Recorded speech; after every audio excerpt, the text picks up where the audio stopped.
Check 1 2 check. Check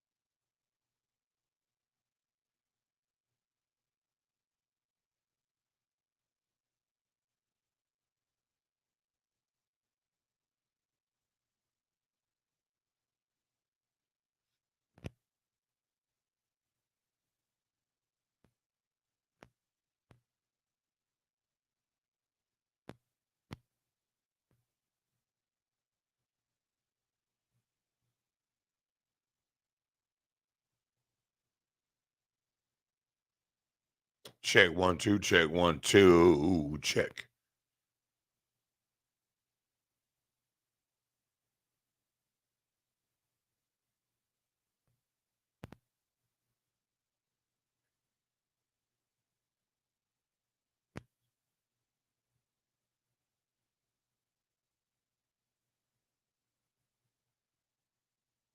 I paid my dues.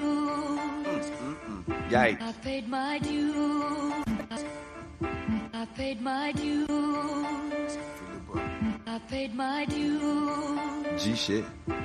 Paid my dues. Y'all niggas know, wanna hit the dough. I ain't with that bullshit. Y'all niggas know, wanna hit the dough. I ain't with that bullshit. Y'all niggas know, wanna hit the dough. I ain't with that bullshit. Nah. I ain't with that bullshit. Y'all niggas know, wanna hit the dough. I ain't with that bullshit. Y'all niggas know, wanna hit the dough. I ain't with that bullshit. Y'all niggas know, wanna hit the dough. I ain't with that bullshit. Nah. I ain't with that bullshit. Y'all niggas know, wanna hit the dough. I ain't with that bullshit. Tryna sing along, leave that alone. Got nothing to do with this. Feds on me, can't be walking with no cane. Just gave 13, now my brother missing. Damn. I cannot walk, so when I walk, I tie my shoes. Can't afford to be slipping. Why making moves, guys? Project living. I'm encoded with that thug shit. And it's obvious, I'm still blurring, raging for shower. Yikes, yeah, you know me. Didn't know he. All I need is Doki. Take out your knee. Niggas call the police. Headshot, then I leave. But they got 4 kids, man. That's how that is. Damn, you sensitive, like you care about his biz. This ain't no cakewalk, nigga. You must like say slanging 8 balls, nigga. Sit your bitch ass down, stay a fuck around. Cause y'all niggas know, wanna hit the dough. I ain't with that bullshit. Y'all niggas know, wanna hit the dough. I ain't with that bullshit. Y'all niggas know, wanna hit the dough. I ain't with that bullshit. Nah. I ain't with that bullshit. Y'all niggas know, wanna hit the dough. I ain't with that bullshit. Y'all niggas know, wanna hit the dough. I ain't with that bullshit. Y'all niggas know, wanna hit the dough. I ain't with that bullshit. Nah. I ain't with that bullshit. One thing for sure, 2 things for certain. We not the same. Quit rapping now. Damn, you know shit done changed. Young nigga used to take off on the jump outs. Mama begging me change routes. That's why I hit them beats and spit pain now. Any nigga tell you Cree ain't good enough to make it. Point blank, that nigga hating. Fuck around, turn Satan. For everything been taken out of houses. Started rapping in the basement. Sleeping on my aunt couches. Selling dummy smokers in the fucking front bowing. I'm from the back of Easton. Who the fuck you doubting? I ain't never had shit. Bitch, I ain't the same. These niggas frontin' for with real niggas like Trey Game. Hell no, I don't gang bang. If you hit leaks, we on the same thing. Round here, you get caught. A motherfucker don't say names. I told my kids one day we gon' get up out this shit. I pray to God for all the good and the bad licks. Y'all niggas know, wanna hit the dough. I ain't with that bullshit. Oh boy. Know, wanna hit the dough. Here we go early in the morning. Y'all niggas know, wanna hit the dough. I ain't with that bullshit. I ain't with that bullshit. Y'all niggas know, wanna hit the dough. I ain't with that bullshit. Y'all niggas know, wanna hit the dough. I ain't with that bullshit. Y'all niggas know, wanna hit the dough. I ain't with that bullshit. Nah, I ain't with that bullshit. How we in the building? Yikes, nigga. Trigger ain't bitch. OG. Shit, nigga. Got my little nigga Cree with me. What? Got my little soldier goddamn. Oh, y'all can hear me, okay? Hello, in this motherfucker. going on? Good morning, love. Good morning. How are you How doing? you doing? We're doing great. That's awesome. Oh my God! I had to Yes. throw that in there. Hold on, let me Yikes. oh there we go. Man, oh man, and I already got it prepped. Yes. I had to go and get the definition because Oh, in this particular, and yes, in this particular okay. I was wondering situation, what that was. I was like, yeah, that was the definition, the um uh, assigned information to feminism and stuff. So what we'll end up doing is breaking that down. So we'll be able to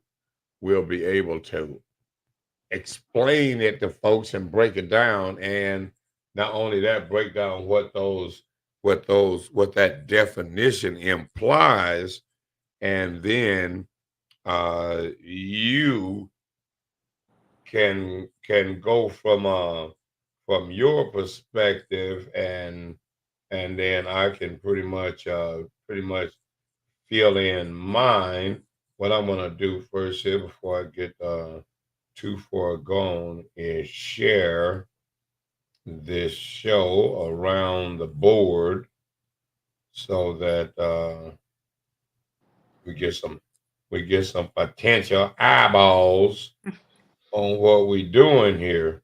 And you're looking fantastic this morning. oh, And thank you so much, Michael. glad you could make it. Let these people know. I'll introduce them into. Well, you can introduce yourself in a second, but glad you could make it. And how did you like the show from a vendor standpoint? How did you like the Matty Ice show? How did that work out for you? And how did you guys get involved? How did you find out about the event and to get set up for a vendor space?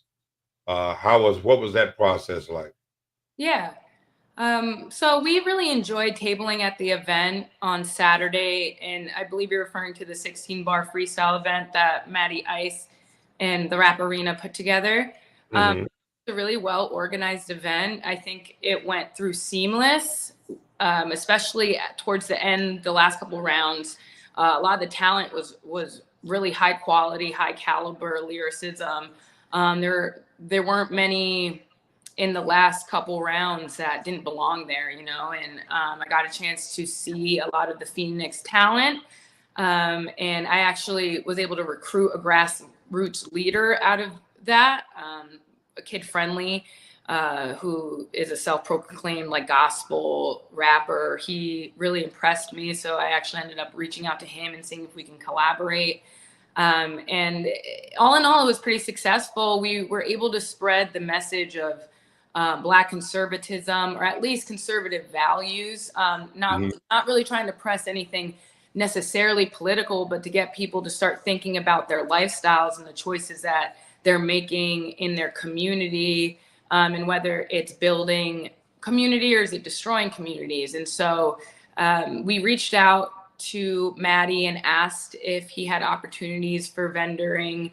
That is my full-time job. I source events, and I'm making connections in the community, especially my focus, both at work and outside of work, is to really get into the culture, tap into the culture, and to try to push a message there about family values and about entrepreneurialism, especially entrepreneurialism in the Black community. And so that is why I was interested in the event, because believe it or not, a lot of hip hop artists are very entrepreneurial minded. They're very business hustler focused minded. And so, you could argue that some of the lyricism was maybe directed in a negative direction. But my mission, and I think the mission of Black conservative grassroots organizations like myself, is to try to, steer that message back to the more conscious, constructive aspects of hip hop. And so I love hip hop. I grew up on it. I myself am an artist as well on my free time. I'm a lyricist. I've been writing for a really long time. So it was just a natural fit. Oh, really? Yes. Oh, now the truth can be told. Yeah. No, because you never know what people, what people's hobbies and and interests are until you start having these kind of conversations, because we didn't meet under, you might be into some hip hop yourself. Okay, so let's back this train up before we get too carried away.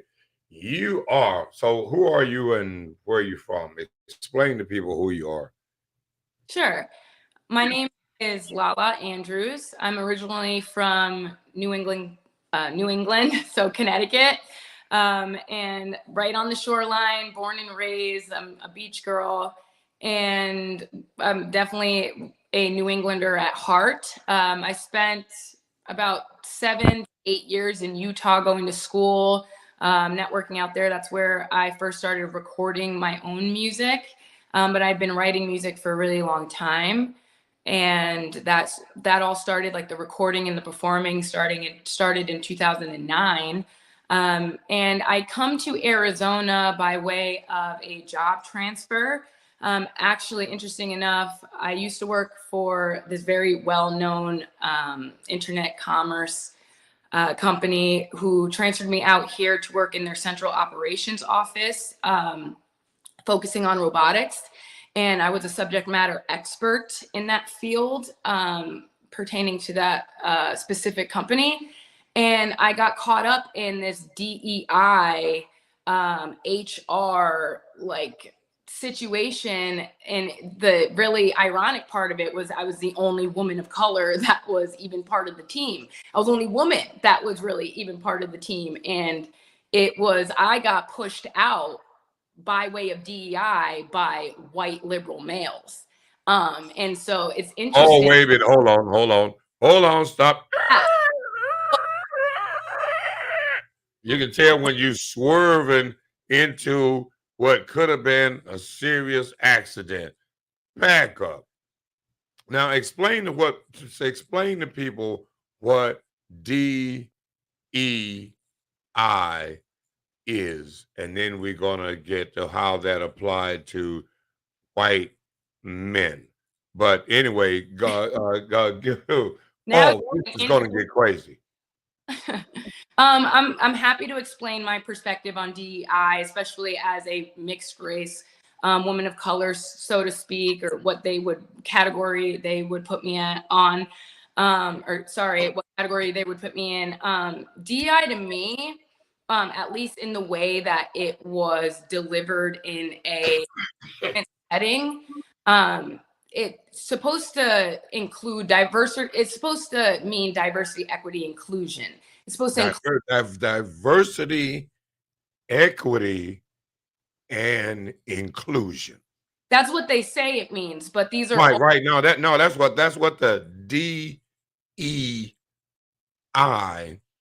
stands for: diversity, equity, and inclusion. Okay, so now now go ahead and explain it. You were saying that that's what it is supposed to mean. So let's look at what it's supposed to mean, and then what it actually maybe means, because Kamala Harris is also caught up in the DEI controversy. And so diversity, equity, and inclusion, what is that? what does the diversity mean? What does the equity aspect of it mean? And the inclusion, because people come up with these Americans, white people come up with these weird uh, Exactly. terms Right. to pigeonhole Mm-hmm. people and make a special avenue or special lane for certain people to move in. So, how did DEI affect you? Because I would have thought that it would have been just the reverse, and DEI you would have been a shoe in. No, But go ahead. actually it was weaponized by liberal white men to try to push people out that they might have seen as competition for a role, because when you're at a corporate office and there's a small team, there's a limited amount of managerial opportunity. And so, you know, DEI in actual practice is used as a tool to weaponize against adversaries that you see as a potential opponent. And in their case, they weaponize the transgender and LGBTQ of DEI, which I believe has taken over the civil rights movement and has used the Black plight as a Trojan horse to push in their filth and degeneracy. And I'm not saying that lesbian, gays, and transgenders are inherently degenerate. That's not what I'm saying. What I'm saying is the agenda that is being trailed behind the LGBTQ front narrative is actually one of sexual degeneracy and promoting promiscuity and heathenism. Oh God. It Oh hell no. reflects Uh-uh. either reflects was the only No. Go brown ahead. Go ahead. on my team, and they utilized, called me transphobic, they harassed me, they mobbed against me, they harassed me on social media, they bullied me. You know, anybody that dares to stand up for themselves against these people gets severe pushback. And it's very interesting to me because it comes on the heels of the Black civil rights movement, and they use leaders like Bayard Rustin, for instance, to push this gender agenda, this LGBTQ agenda. But Bayard Rustin didn't want to be remembered necessarily for that. He wanted to be remembered for, you know, contributing to the Million Man March and his success. Okay, so now explain what you say the name was? Bayard Rustin. Yeah. Explain to people who he is. Bayard Rustin was a civil rights leader. He worked very closely with Martin Luther King on a lot of fights at the time. So he organized behind the scenes. He was pivotal to the Million Man March, for instance, in organizing behind that and getting communities together, busing people in from outside of the city to be present there. And that work is honorable and remembered for it. However, it was my experience during Pride that the LGBTQ used Bayard Rustin's image to push, you know, LGBTQ rights by, you know, making a sign and a cutout cardboard poster piece of him. And right in the sign, it described him sleeping with two men in public in a parked car in Pasadena, where he had gotten arrested for indecent exposure, rightfully so, right? But Right.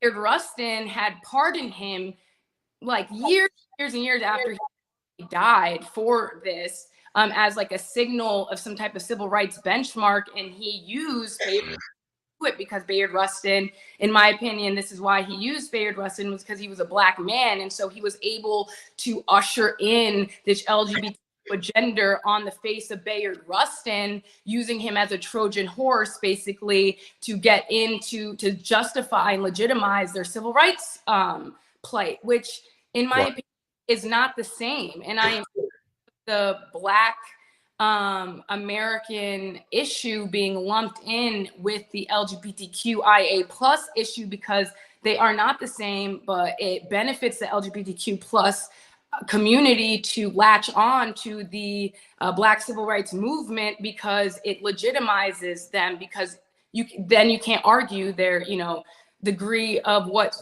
sexual depravity, and this agenda of sexual depravity and promiscuity and everything else that comes with the LGBTQIA plus movement. And so if onto a civil rights movement legitimizes it and you cannot argue it. And this is the same issue that I have with feminism as well. But those are different conversations. I'm not sure what we're talking about. Well, yeah, no. We will definitely tie them in. It is interesting that you bring up Ruskin and how the LGBTQ plus has hijacked a, sorry about that, a little short here somewhere, has hijacked the civil rights movement. Yes.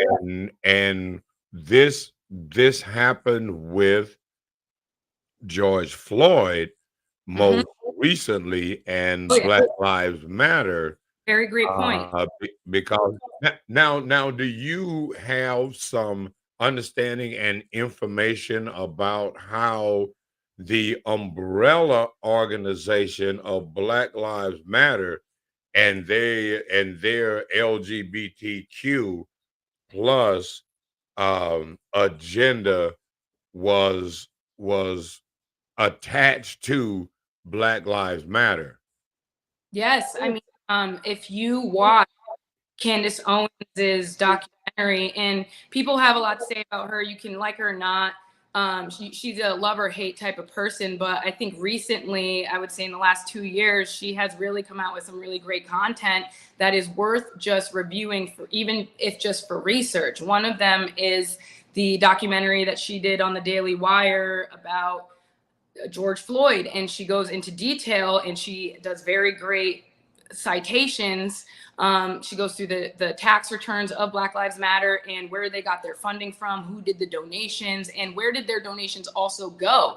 It's very sad that the Black community has allowed Black Lives Matter to be ingratiated into the LGBTQIA plus movement, because if they knew to the level of which those funds went to fund transgendered organizations, LGBTQIA plus organizations, and not go to fund inner city organizations for young Black children or for young Black or for strongly Black families, all that money that was raised for BLM went to go buy a mansion and into transgendered organizations. And so it is no coincidence that following BLM, we see this influx of transgenderism, transgender campaigns, the rainbow everywhere we look, it's a new rainbow. Like first they took colors, now they have shapes, they have every single flag in the world. And if you remember, 2020 hit, Black Lives Matter, and then here comes the coup of the LGBTQ agenda onto the Black plight. And it was very methodical how it happened, and it was almost seamless. And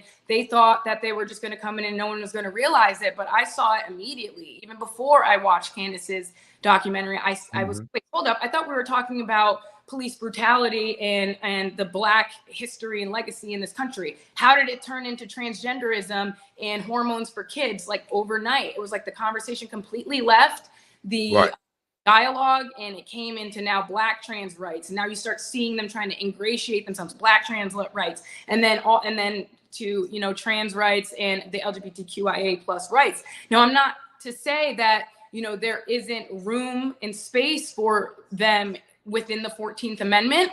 To what degree of that is debated, but that is not what I'm saying. What I'm saying is you are not the only, not you, but the LGBTQIA plus movement is not the only movement including in the 14th Amendment, but it seems as though that their plight has superseded the precedent of that amendment in the first place. That is my main bone to pick with them, is that you need to not necessarily know your place or necessarily a pecking order, but the entire precedent for the 14th and 13th Amendment was based on the Black struggle in this country.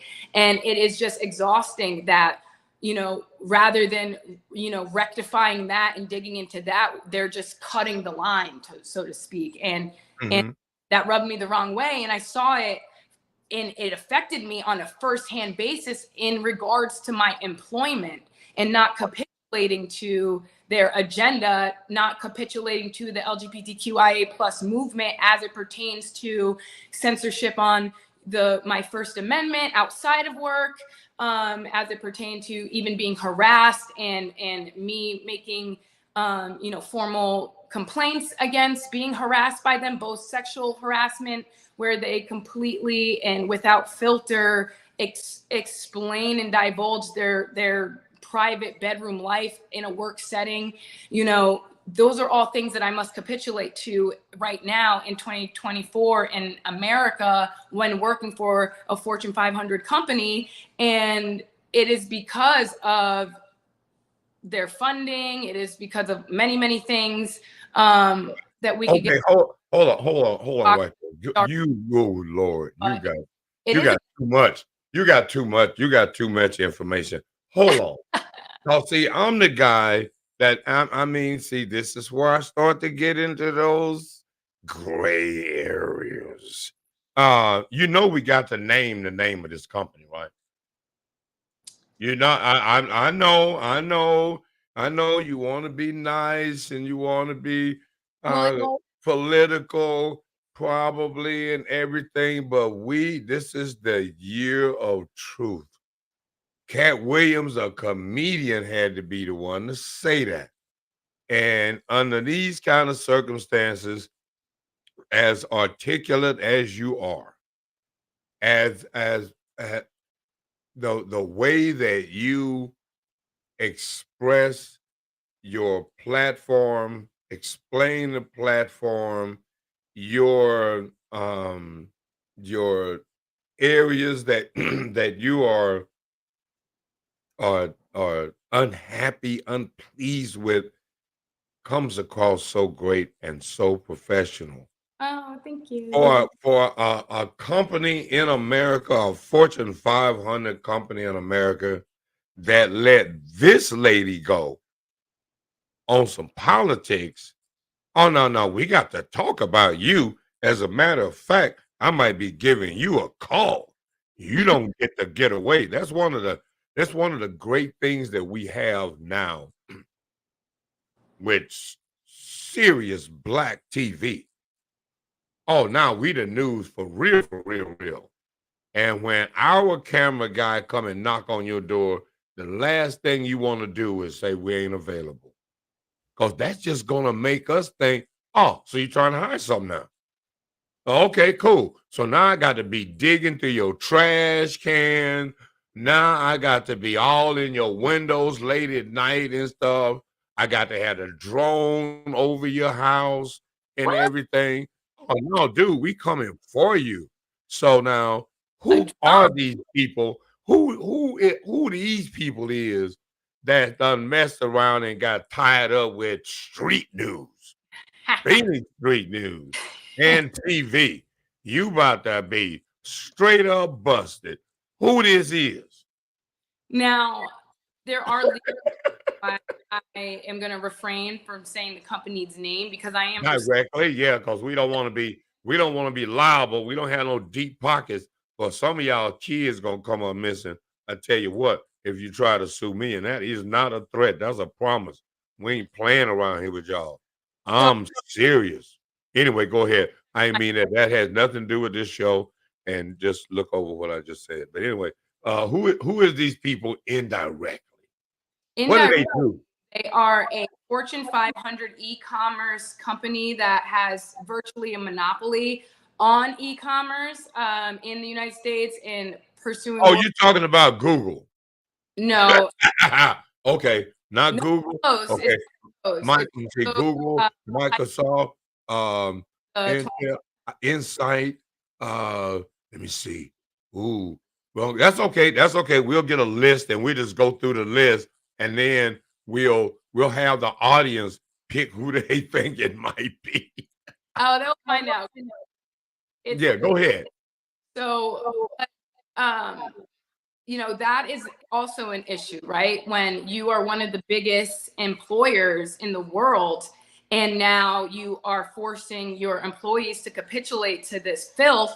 It's like, if you don't, now a lot of people are talking about DEI in schools and how it has changed, the socially engineered women, and how it has had an effect on families and society as a whole. But nobody's really talking about how DEI is affecting the workplace, in the workforce, and conservatives in the workforce, and people that do not want to be indoctrinated with not just like, the racial identity politics stuff, but nobody's talking Wait about a minute. Hold on. us. So are we saying, wait a minute, wait, I got an issue here.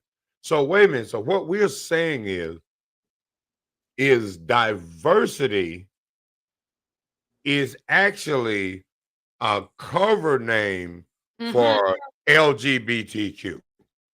In my opinion, I believe Because I think because let me get this straight. Because before, when we had just diversity and inclusion without the equity, then threw a different kind of E in there. But when we had when the diversity originally was ADOS, was black folks can get in the room with white people. like affirmative action. Yes, diversity, inclusion, and affirmative action from slavery are the same, right? All right, so now what is happening is, on this wordplay, we are having other people slide in under the umbrella of civil rights, inclusion, equity, LGBTQ. Now, I think that it's really important. On the low. You make On the low. You make Go ahead. such a that I wish more people were talking about, especially more Black leaders in the community were talking about. The origins of the 14th Amendment came because Black men were not allowed to vote. That is what happened. Even though the 13th Amendment passed and slavery was over, they still weren't treated fairly in many counties and many communities. So the federal government had to come in and pass the 14th Amendment that enshrined into law that Black people were citizens, full stop, and that they were able to vote. Now, when you fast forward to the LGBTQIA plus community, they were never systematically unable to vote. It was never legislated against them that they were not able to vote. Was there social pushback? Yes. Was there communities that did not accept homosexuality? Yes. Was homosexuality a marriage illegal? That is true. It was illegal. However, they were not ever denied the right to vote. And so that's my one criticism on the amount to which they're exploiting the 14th Amendment to apply to their movement. It was specifically written to give them to give Black men full citizenship, Black women full citizenship, and also the right to vote. And so I think that is very important when we're talking about the 14th Amendment and how it applies. And that would be a question for the Supreme Court. I'm not a judge, so this is just my opinion. But do I believe that homosexuals deserve the right to marriage? Now, I'm a Christian, so me personally, my idea of marriage is between a man and a woman. However, the separation between church and state, and what people okay. All right. We got to put the brakes on again. See, you just touched on something real serious that is overlooked often. Unknown caller. The unknown caller. This could be a bill collector. Let's just check this out. the answer, and we're gonna pause. Hello. Hi, Mike. Yes. Hi, this is Jason. I'm the comedian. We met the other night. I sent you an email and you responded to my email. Yes, yes, yes. You are live now, as a matter of fact, Jason, on my morning show. Uh, yes, and I'm planning on being there this Friday at the Backstreet Asia for comedy open mic. So, as a matter of fact, Jason, now that you're here, sorry about that, love. We've got flash news alert here on a upcoming comedy show this weekend, uh, this Friday, and give them. As a matter of fact, let me get you all the way plugged in here, so you'll be direct and blah blah blah. Okay, so now give people again. You are what was your name again?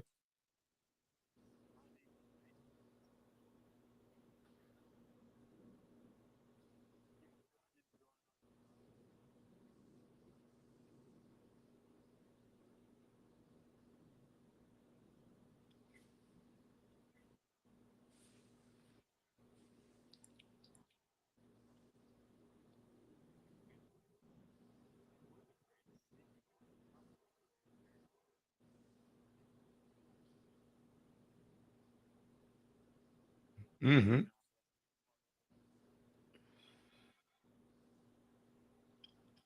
Now, now the show is, let everybody know where the comedy show is, location, time that it generally starts, and maybe drop a couple of names that might be that may in fact show up.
Yeah.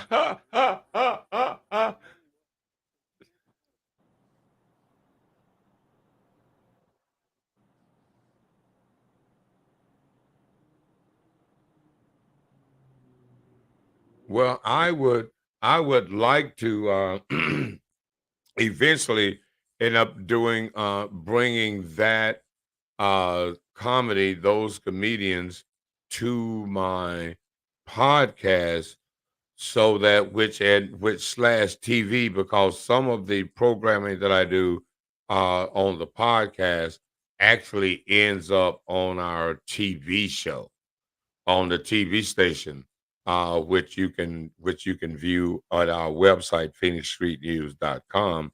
and it's the first player window that's there is our TV, and it depends on what time you go to it and check it out. But eventually, I will have a programming listing that will give people a general idea of what shows, being that some shows may end up becoming uh permanent in a time slot, and the content itself may get switched out, but some stuff will be there, and then it'll be there for a while, and then it will be over. But from the comedy standpoint, a comedy show, yes, we can do that, and get it and put it in a regular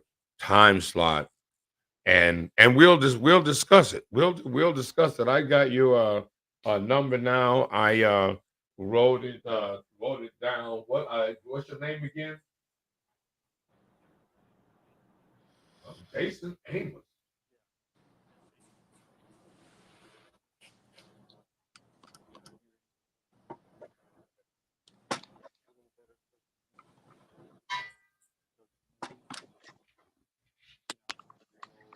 That's stupid. See, look. See how people try to do. See, I'm like 70 something. So don't play yourself short, dude. 50, you got another whole 50 to go.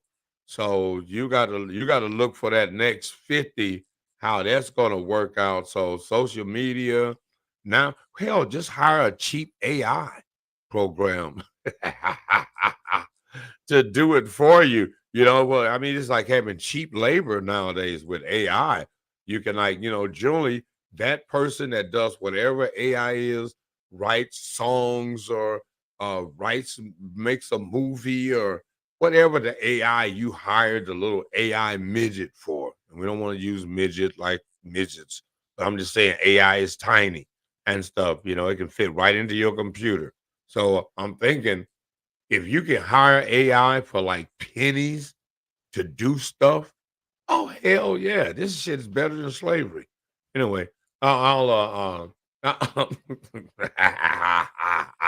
had to throw it down. Just make this stuff up as I go. Something about the medication, but anyway, we'll get together. We'll get together. I'll give you a call later, and then we'll schedule some stuff in, because it seems like you've got your ear to the ground for the comedy, and because you made the big step, made the call, that shows some serious initiative anyway. And hey, the universe lets you know what's supposed to be. The universe never lies. So so it's all good.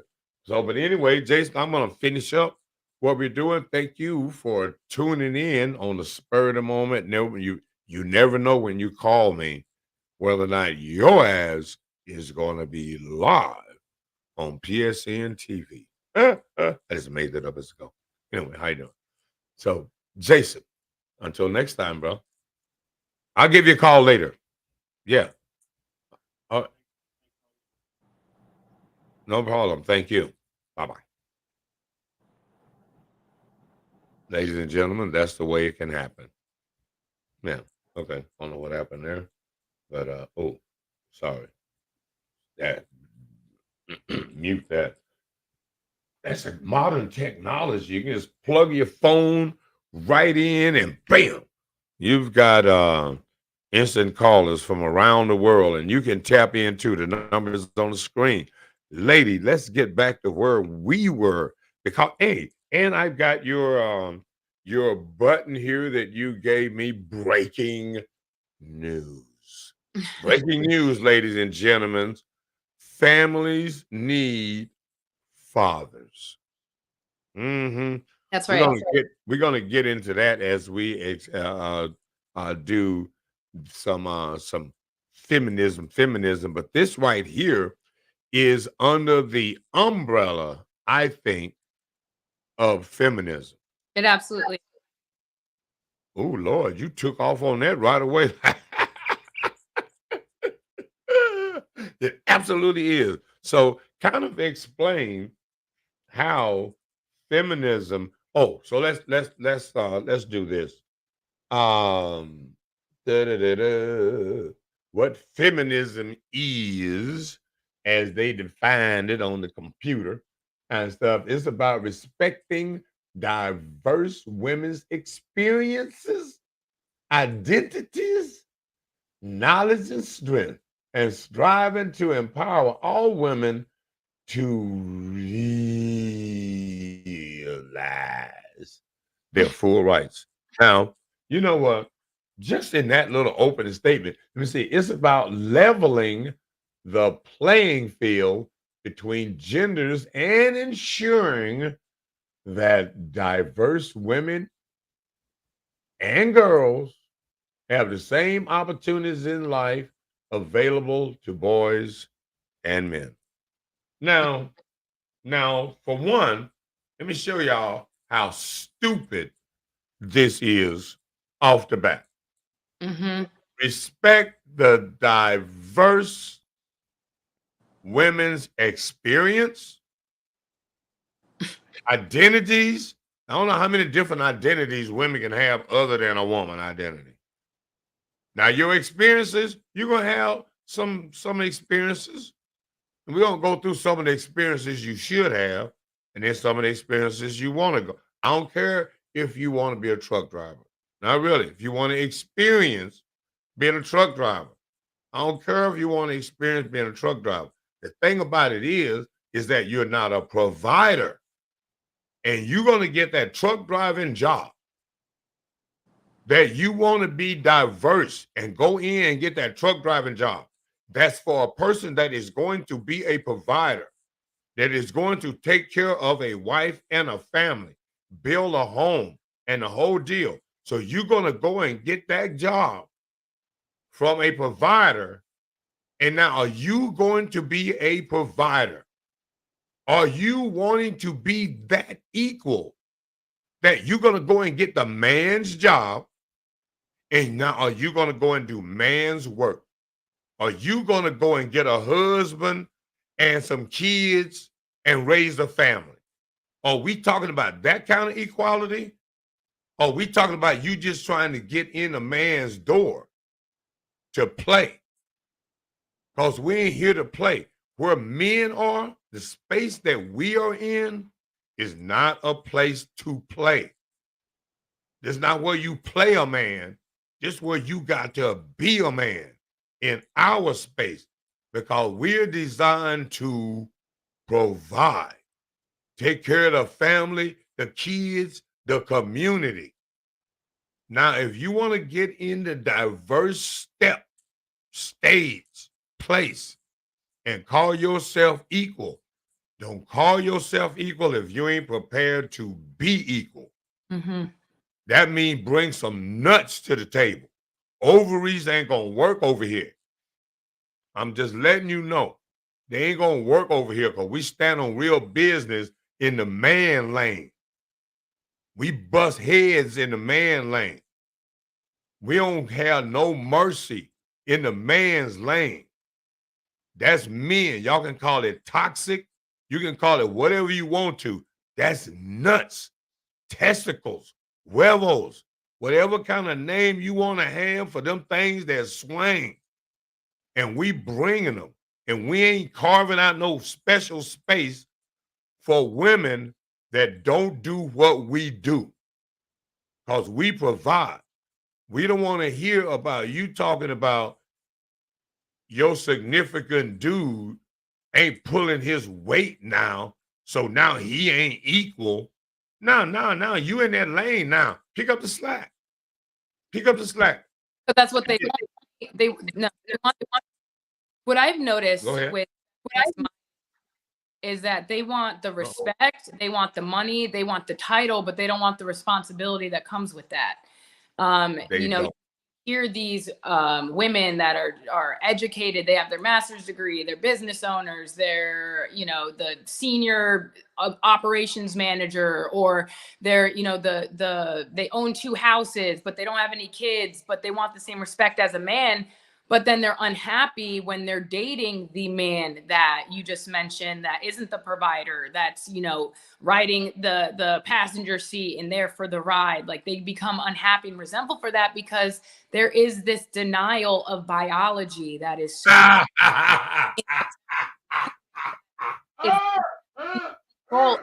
It is the basis of the animal species. I mean, are there, you know, one-off animals like the seahorse that their live children? Yes, there's one-off anomalies like that.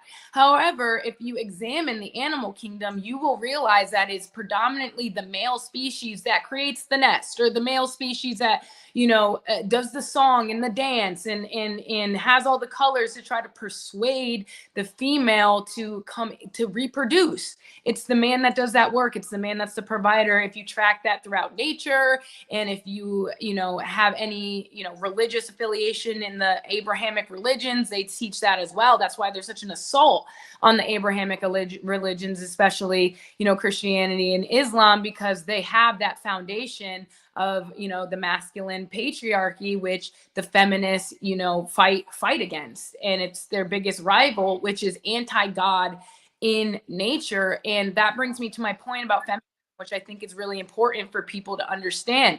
We feminism right now, but it is crucial that we examine with a microscope the origins of feminism, the beginning suffragettes, what they believed in, what societies were they involved in, who were their funders, and what was the intention of their funders and the people that gave them money to fund the suffrage movement. Because the majority of women at the time were not on the side of the suffragettes.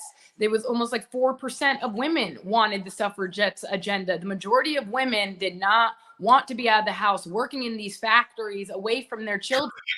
Now, go into the women's suffrage, because a lot of people don't understand what the women's suffrage movement was about. Right. And when women end up working outside of the home, because prior, as a patriarchy, prior to modern times, in the white man's society, the woman had zero rights. In Mr. Charlie's world, she has zero rights, and right here in America, I would argue. I mean, she didn't have the rights to vote, to own a business, to have anything to say about business affairs, about what the community was doing, unless she said that to her husband behind closed doors, and he might express that, but she wasn't going to express that in public.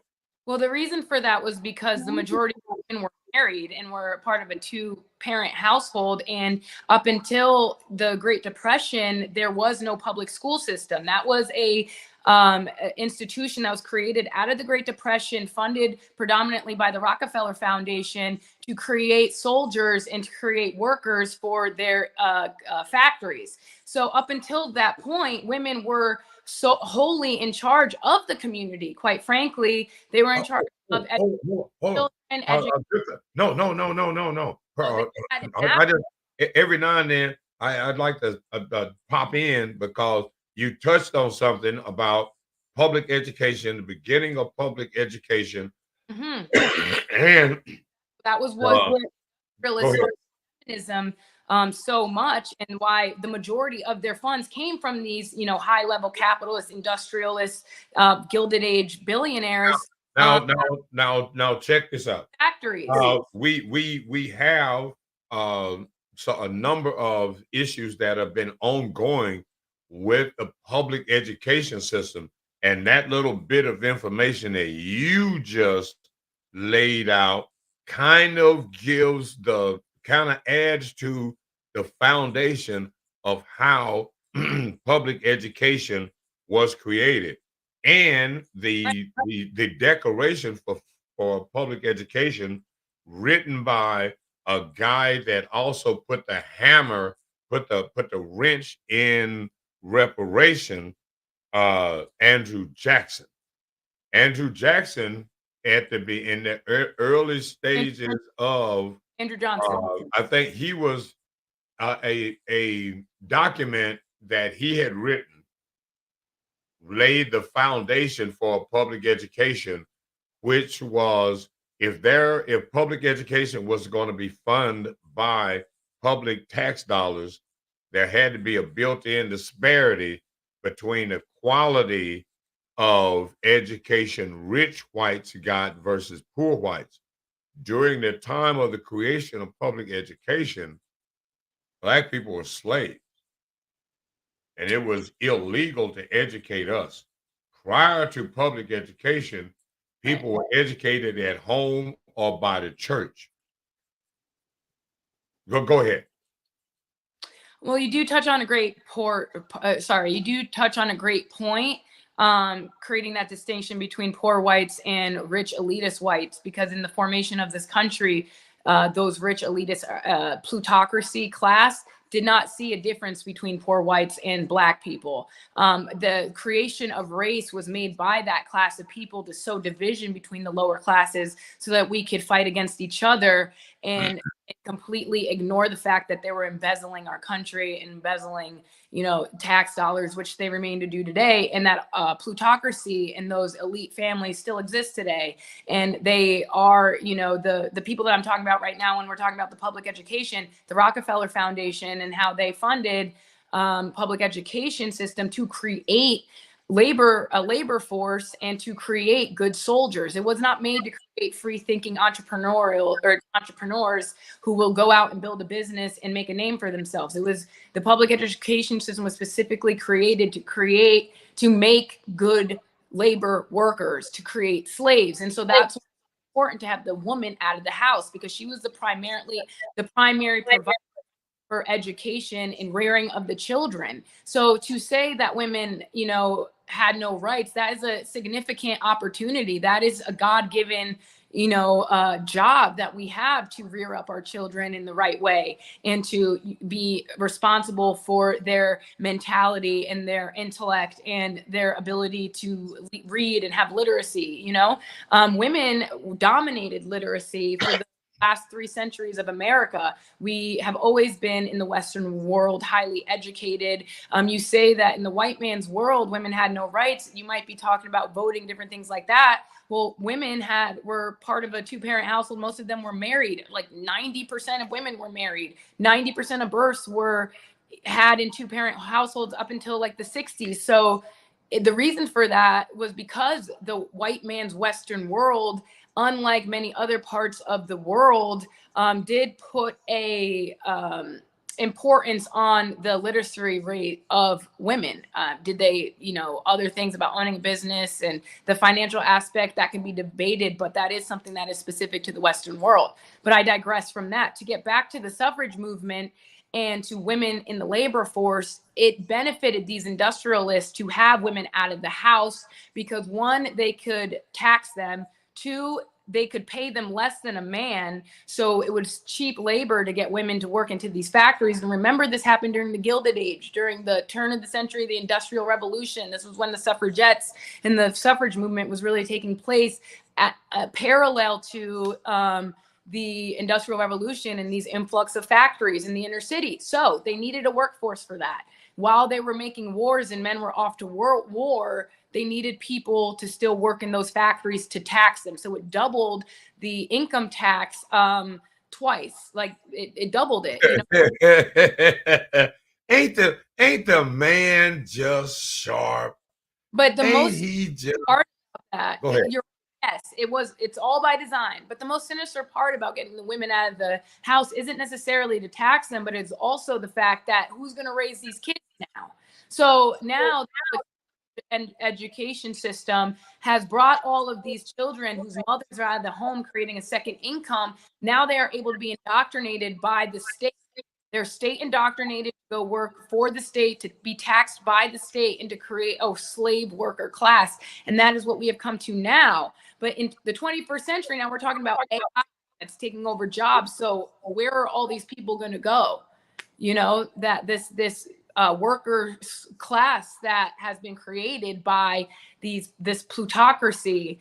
Now with the influx of AI and robotics, what's going to happen to those people who for generations have been conditioned to be somebody's worker and not your own entrepreneur? That's why, going back to the Black conservative movement, we're pushing Black entrepreneurialism, Black owned businesses. We want not just Black people, you know, all people that are suffering from poverty to understand that this is a way out of poverty. Well, now, when you mention the labor movement and unions and poor whites being on the same level as Black people after slavery end, what's the what's the white guy that had the revolution that caused a little uprising? John somebody. This white guy started, huh? Oh yes, I know what you're talking about. Is that Bacon's Rebellion? Yeah, yeah. The guy he end up, and they end up, the white people, the slave owners, plantation owners and stuff. They end up killing him. But at the time, labor after slavery, you have to understand that after slavery end, now you don't have free labor. You know what I'm saying? Because prior to slavery end, a white man's labor wasn't worth a dime. Exactly. Because fool, we got slaves and stuff. And the only reason why why white people were brought into the country as immigrants were to offset the population numbers, because the slaves were outnumbering the plantation owners and the white people that were in charge of slavery. Mm-hmm. So that was going to be a problem, and they could see that. So they needed more white people.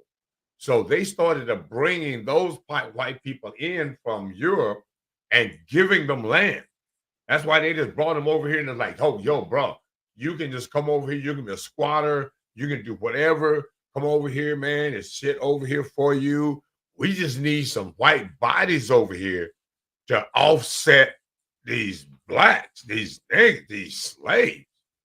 Because if they decide at some point, just through the natural order of things, oh man, they'll just take us over, like what happened in the Caribbeans and all of the other places where there were more slaves Right. than I'm there were. that actually. I'm Haitian American, so I'm proud of heritage being Being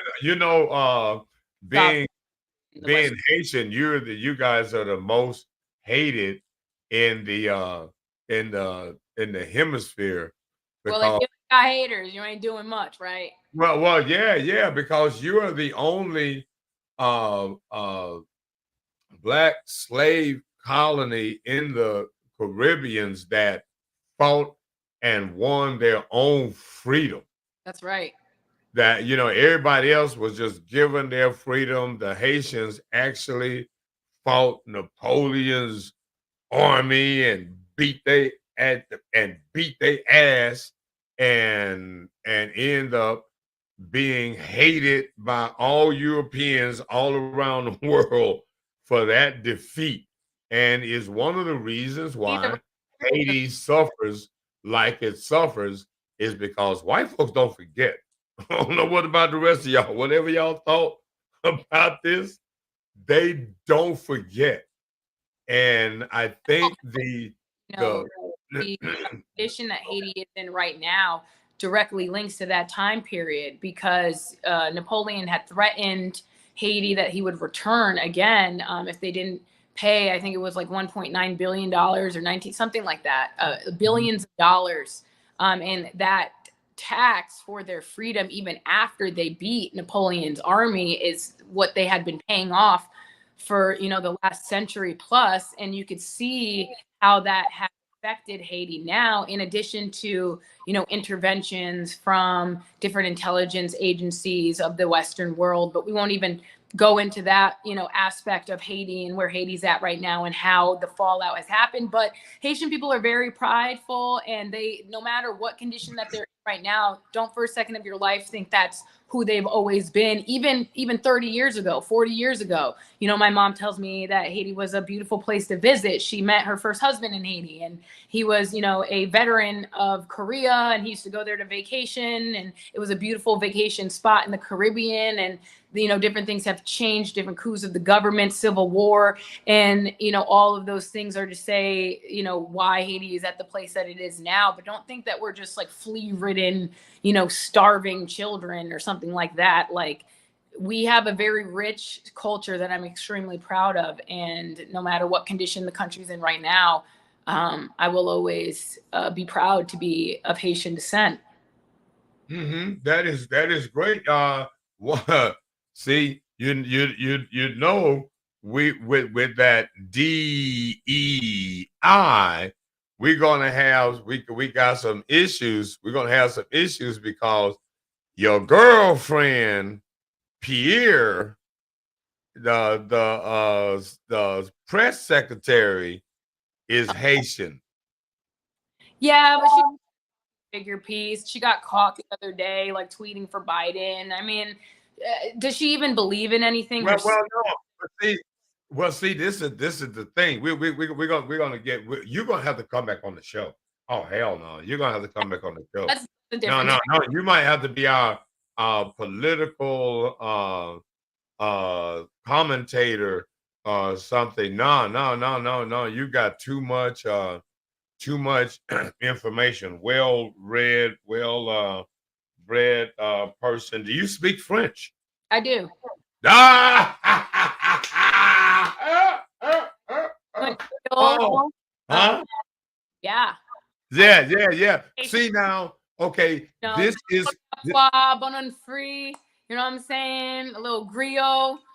I can cook Haitian food. I speak the language. My mother was very, very hardcore with her culture. Not to say like she loves America. She loves American culture. This country saved our family.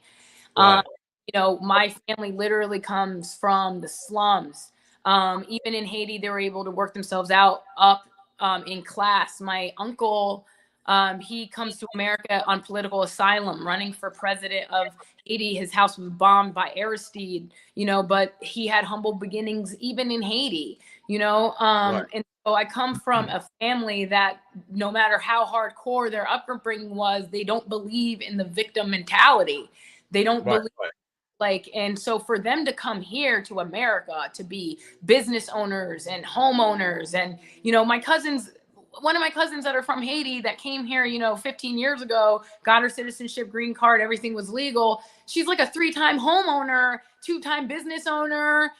She's still operating some side businesses while she works a 9-to-5 job. Like, you know, she's married. She has no problems. So, well, not to say she has no problems, but you know, she comes from one of the most hardcore countries in the Western Hemisphere when it comes to poverty, when it comes Right, to right. survival. And you know, she was able to pull her bootstraps up and you know, overcome her circumstance and make a living and a name for herself. All my cousins are like that. My mother's like that too. My mother's story is extremely hardcore. My grandma's story is extremely hardcore. My grandma was kidnapped as a child and human trafficked and ran away at the age of 13 from a sugarcane plantation. You want to talk about an actual slave story? My grandma was a real life slave on a sugarcane plantation in Haiti in the 1930s, and she ran away, and now, you know, she's living a cush life and she doesn't have anything to worry about. And my family, you know, are all successful and are able to take care of her. And you know, she's able to retire with dignity the way that she deserves. And that's my story about America. I understand that you have a different story about America being a Well, Black American. yeah. Now, see, now being a Black American now, because Haitians don't consider themselves Black, and I do, because I was raised here. I well, I mean, you can call yourself Black, but you don't consider yourself Black. You still consider our yourself. stories are different. So Yeah. like So wait a minute. Hold on. So to think about some of what you just said. You have Haitians that have come to America and went bam, bam, bam, bam, peering to the top. You've got Black people, ADOS, American Descendants of Slavery, that are here that can't get across the street without all of the obstacles being being put in front of them. it's We're gonna have the conversation of, because you know what? That almost brought me to tears. That little story that you just told, how successful a foreigner can be in America that look like me can come to a country that my people built, struggled and shit and can't get nothing. And any number of foreigners can come to America and pew, pew, pew, pew, pew, bam, and be at the top.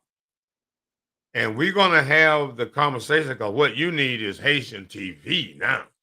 But the thing is, this is a good time to let so people understand how it is that the Kamala Harrises, the Obamas with foreign roots are able to tap dance around our obstacles. and then call themselves the first Black president. Well, yeah, and but see, and our thing is, this is why we're going to eliminate.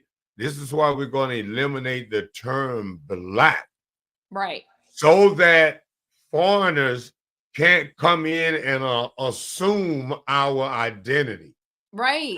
and get the benefits I would like that to are for us.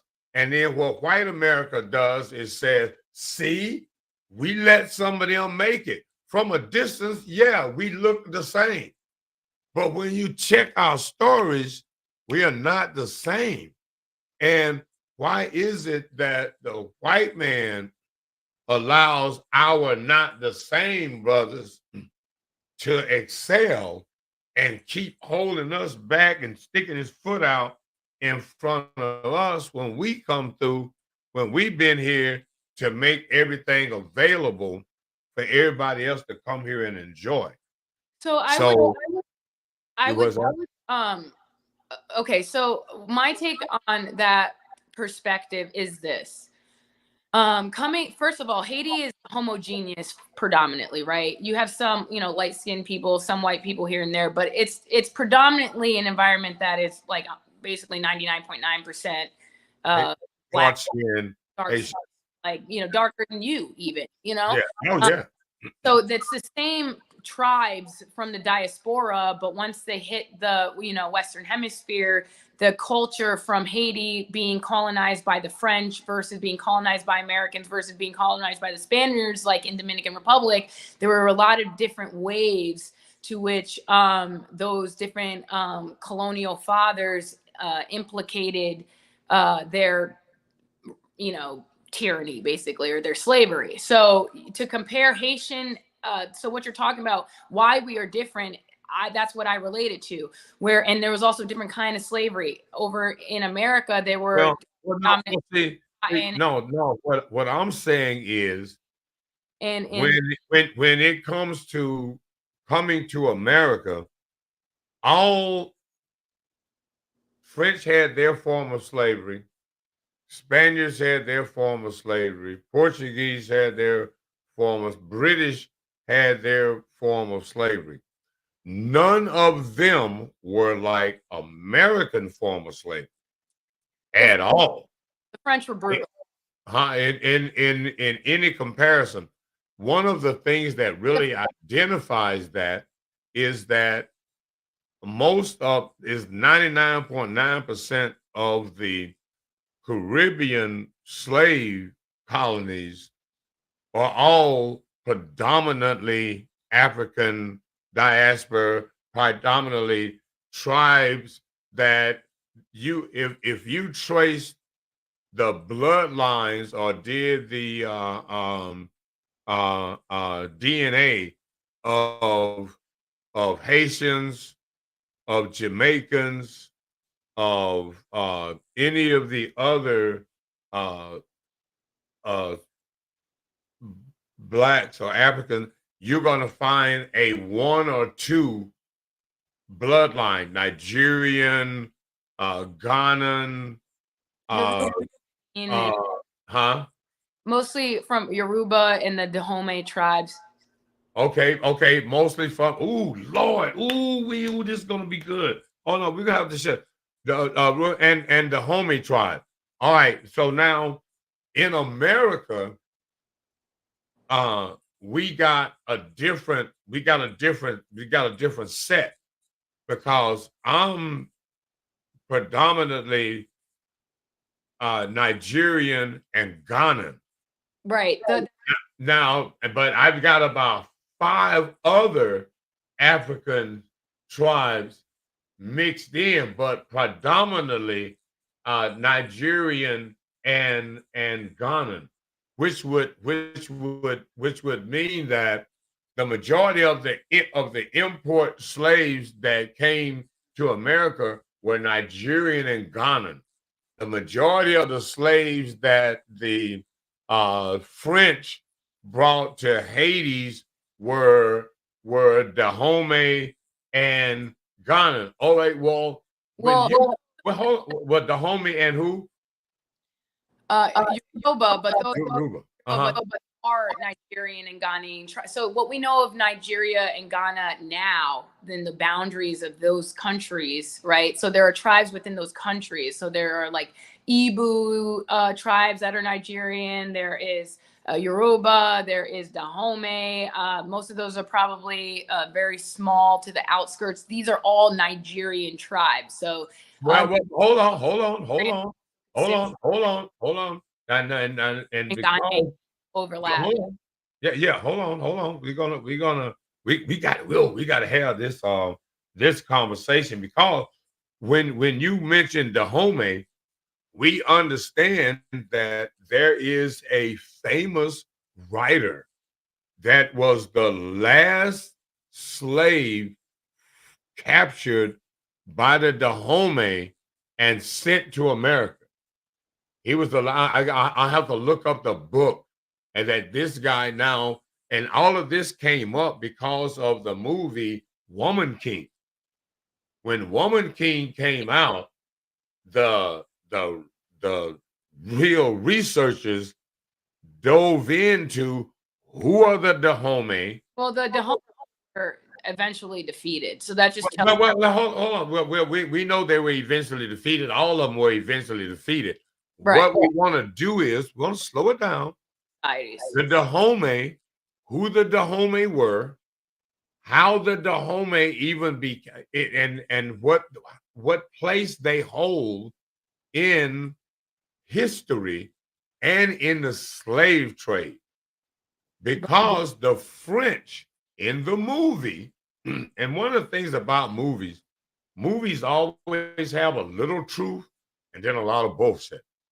Now, in the movie of the Woman King, the French were adversaries and the Dahomey were depicted as fighting against the French to protect their tribe. Right? Mm-hmm. Right? And that's the overall perspective, right? They're defeated. But hold on. Now we know they were defeated, but the perspective in the movie was that the Dahomey tribe was fighting against the French invaders that were slave captors. My mother is a home. We Okay, did. okay, yes, okay. So now I understand that. So, but we trying to get to who the Dahomey were, what their role was in Africa, and how they became in a clash with the French, and how the French end up colonizing them and bringing them to Hades. All right, the Dahomey sole tribal purpose was capturing other Africans and enslaving them and Right. selling them to European slave sellers. Right. Okay, hold on. Now, the Dahomey tribe came in conflict with the French because the French had carved out an area that they were protecting some of their colonized Africans away from slave traders. And the Dahomey were infiltrating the French colony in Africa to take their Africans into slavery. And the French fought the Dahomey and defeated the Dahomey tribe and end up selling their ass into slavery into Hades. Now I didn't know they had went to Hades and stuff particularly, but that the Dahomey tribe was responsible for 20% of the transatlantic slave trade. So they were a big player. 20% ain't no small numbers. Now that we got a Haitian country that represents a good number of the Dahomey tribe and stuff. But Cane but fields. huh? They put them right to the sugarcane fields. Well, which- yeah. They put them straight to the now. When you were talking about the Nigerians, the Nigerians were between the Nigerians and the Ghanans were the two major slave traders. Now Benin, how is it pronounced? Yeah. Benin, the Dahomey became Benin and Right. stuff. You know what I'm saying? Okay, now you still got Nigeria, which is a major player in the slave trade. And when you break down the tribe, the Igbo and what's the other one? Igbo and Ibu. No, it's Igbo and it's something. It's like about three of them. That's the top tier. Oh. Igbo, it's another one. It's another. Yeah. But anyway, the Igbo were always the slave sellers. The Igbo is the top echelon in the Nigerian tribal pecking order. Igbo is the top dog. And Igbo, hey, I hang around with a whole lot of Africans. Yeah, no, I actually appreciate the Nigerian culture a lot. They're very family orientated. Faith is a huge part of their system. They respect, the fathers that are in their home. And that is why they are very successful here in America. When they come here, a lot of them start businesses, especially in Texas. I had dated a Nigerian one time in college, and we almost actually got married, but I say that to say I was really impressed with his family structure and just how, they lived in a mansion in Texas, and every single, brothers were like D1 athletes, and his sister was a D1 athlete. Everybody had like a degree. Their parents, both of them, made six figures. And even though the mom was working, she still respected the father. She cooked every night. Whoa. She still respected the father. The father could have had 3 wives. Back home, he could have, but I don't know what that. No. I mean, back home, he would have. And so, well, see, this thing, she still respects him. I'm trying to understand at what point women have come to the place where they feel that they don't have to respect men, that It's it is an option. Well, it goes back to the destruction of the black families, post civil rights movement, and democratic policies, and the induction of a welfare state into the black community with the black mothers, and the very targeted brainwashing that took place for the last couple decades of this feminism, this I don't need a man, the state will take care of me. This all goes back to the state trying to create formidable labor class and soldiers. You have to take the father out of the home, and you have to make the mother dependent on the state in order to indoctrinate the children. And that's a big deal when it comes to the black community, because for decades there's been an assault on the fathers in our community. That's why when you read my pen, that's absolutely true. Families do need fathers, especially our community. They are the most important structure in the world, in our country, in our communities. Fathers, and I can say this for my own point of view. Like, I had a black mother. She was definitely a force in the house. But even her, even though she was strong, she was capable, she laid down the law. But if she made a rule, me and my brothers and my sister would be like, yeah, I just wait till she goes to bed and close that door. Yeah, I like still trying to test the boundaries. When my father came in and he laid down the law, it was you didn't even think about questioning it, because you knew that there would be hell to pay. And I think that a lot of people can relate to that, especially people that might have had softer mothers than mine. So there is a level of masculinity, leadership, that I think that is necessary with a father in the home. You understand authority, you respect authority, you understand, expectations. And there's certain things that fathers and masculine energy brings to a family, brings to a home, that, feminism, or not, sorry, not, well, feminism cannot, but also femininity cannot. And, Right. women just cannot of a man. And there's no replacing a father. No matter how feminist you think that you are, you will never be able to replace the meaning of a father to a child.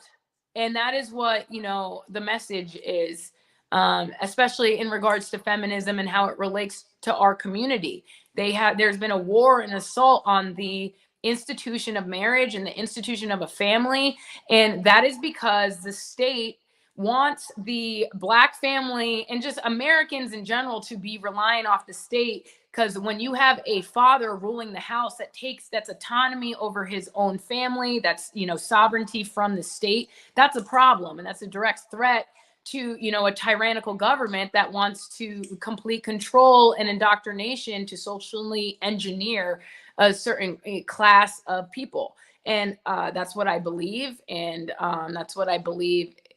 There's a huge assault on the black family, and this targeted brainwashing of feminism to the black woman to make her believe that they don't need a man, they could do it without a man, that men bring nothing to the table, and that they're equal to a man, and because they make six figures, they're better than a man, and that they should, we should have a matriarchal society. You cannot find me one single example of a matriarchal society that has lasted. Do you see one standing right now in America boldly? I mean, maybe behind the curtain, we might be worshiping heathen goddesses, but outwardly, you cannot show me an example of a matriarchal society that has lasted. Why? Because in order to maintain borders and sovereignty, you have to be able to fight for it, and that means war.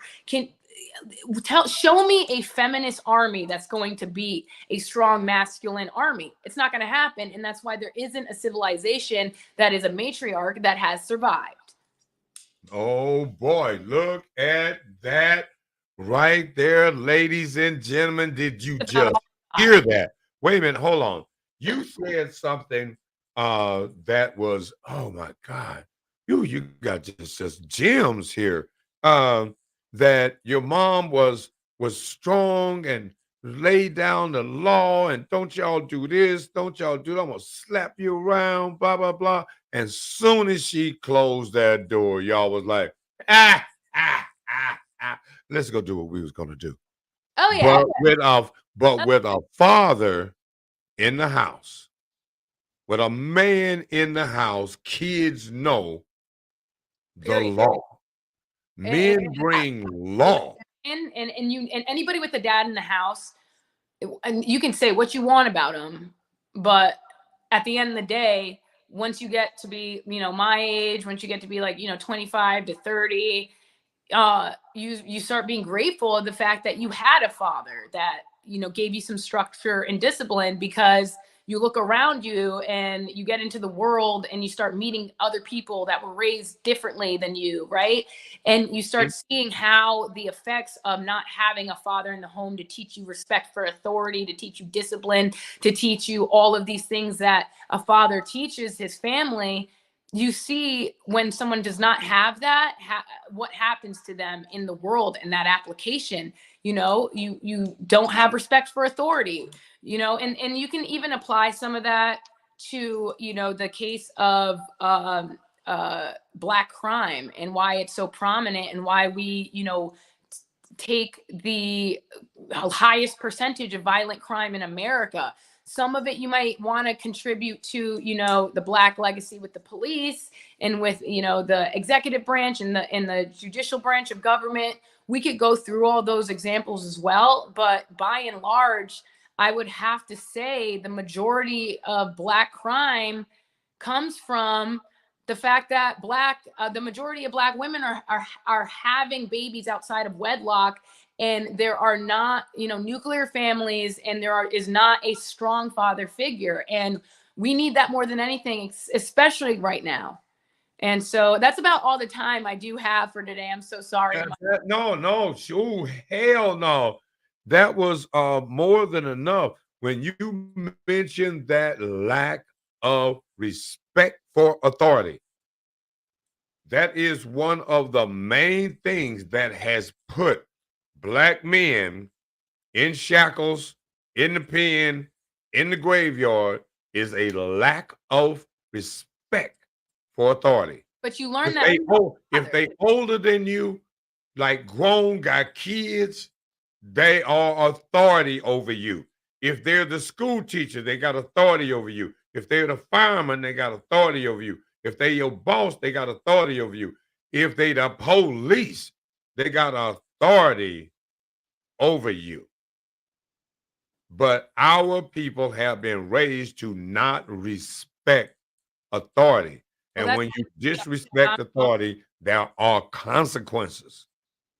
Anyway, go ahead. Well, I'm so sorry. It's hard to kind of tell when you're going to start and stop. So I hope I'm not giving the impression that I'm cutting you off. Oh, no. I love it. No, go ahead. I think that is because we, are predominantly a matriarchal society in America, Black Americans.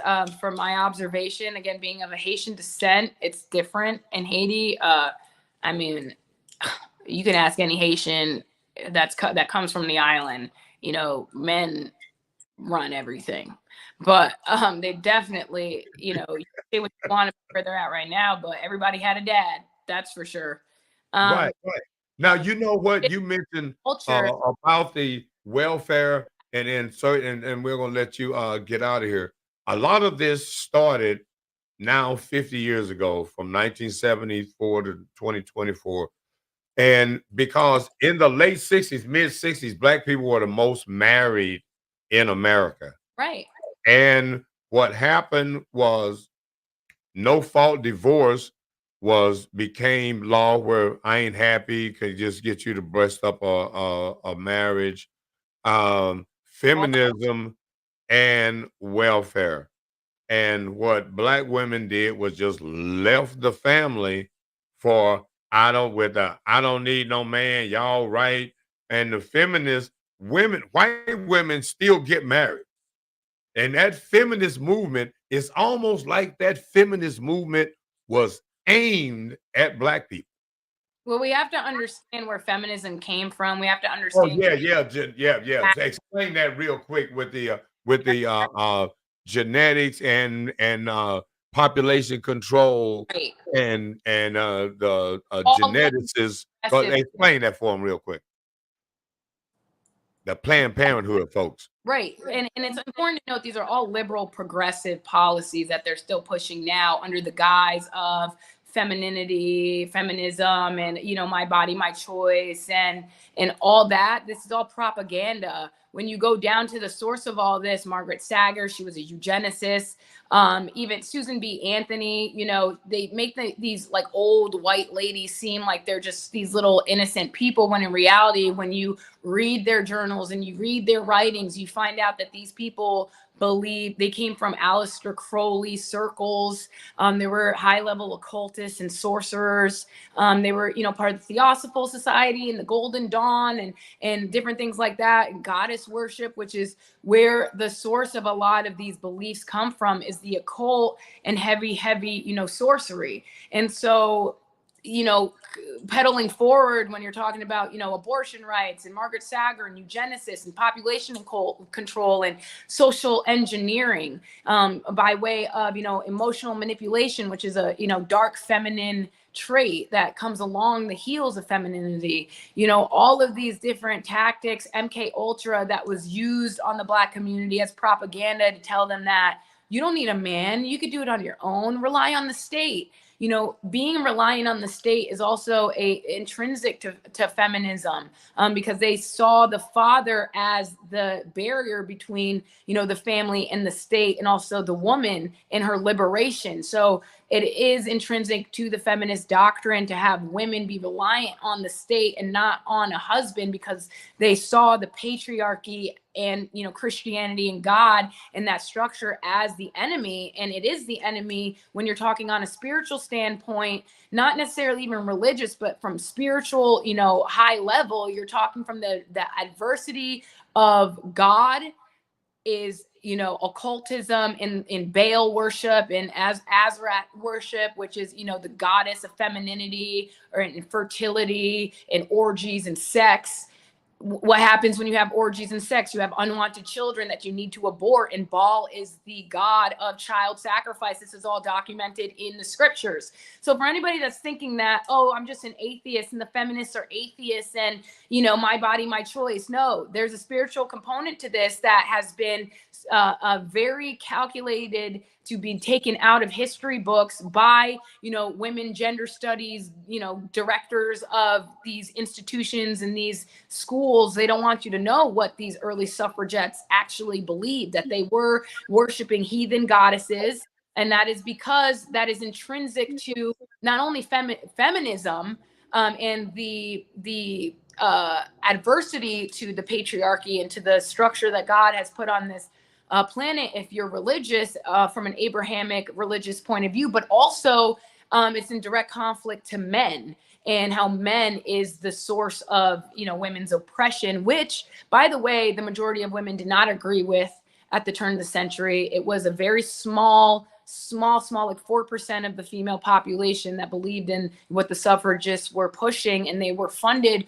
again, by high level Gilded Age industrialists, billionaires who had a vested interest to seeing women out of the home, working in the factories so that they could have access to cheap labor and also double the income tax in America. And that is basically the source and origin of feminism, and everything from second wave feminism to now is all just propaganda to convince women that, abortion is somehow a solution to their economic situation or their economic growth. Like, don't invest in entrepreneurialism or a business or try to get yourself and your family out of the situation. No, just have abortions. It's evil, it's sick, it's wicked. And we need men, strong men, to put their foot down and say, no, we don't accept this anymore. This filth and degeneracy in our culture. We are bigger than that. We are beyond that. And we need men to put their foot down and stop allowing this Jezebel spirit to permeate our culture, our music, and our lyrics. Good Lord Jesus Christ, But I gotta go, Mike. Hold on. I gotta leave you with this. Since you mentioned that about abortion, my body, what's their mantra? My body, my choice. No, just a Wait, hold on. But I changed that around. Your body, your choice. No, your body, his baby is not just your choice. And at the end of the day, since you just mentioned, oh, she had to go. She had to go. So that was a wrap up. And she wasn't even playing when she had to go. She was like, pew, like she was never even here at all. Ooh, we. Oh, I got to have her back on the show. Oh my God. Uh-uh. That was a lot right there. That was a lot. That lady got a wealth of information. Oh, she's brilliant. Mm-mm. Mm-mm. And she's engaged to be married. So don't y'all be looking and thinking nothing. Don't be thinking nothing. Cause ain't nothing. No. She's taken. I met her fiance at the event. And man, she just delivered a mouthful. Ooh. Ooh. Yeah, yeah, yeah. That was a lot right there. Mm, mm, mm. And in her closing statement, what was it?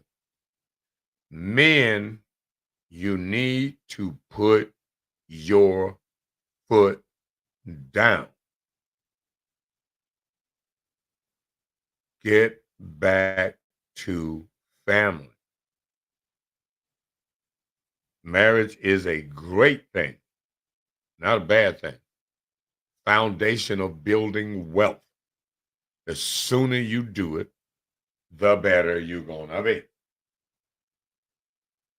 The sooner rather than later you do it. Because time be running out. You don't have forever, forever, ever.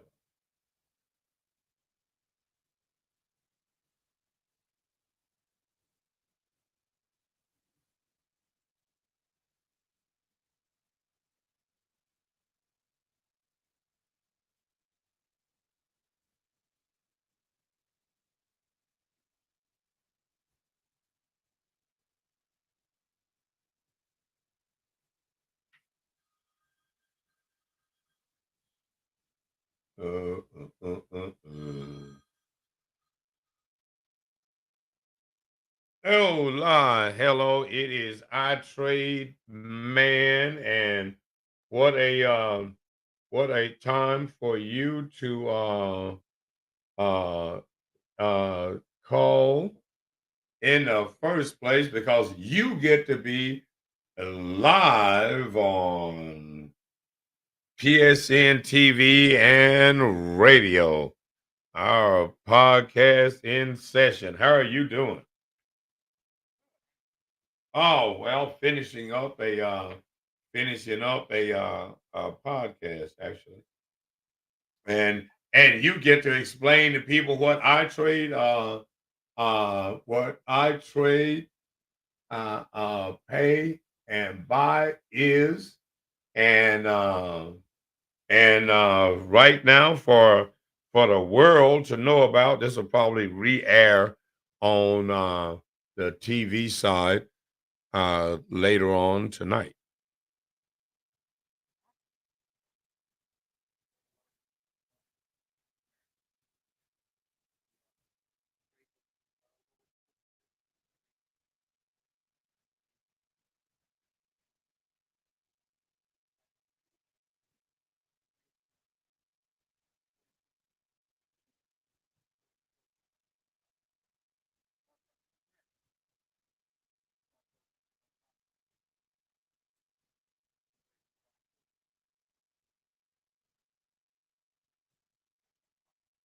Right now,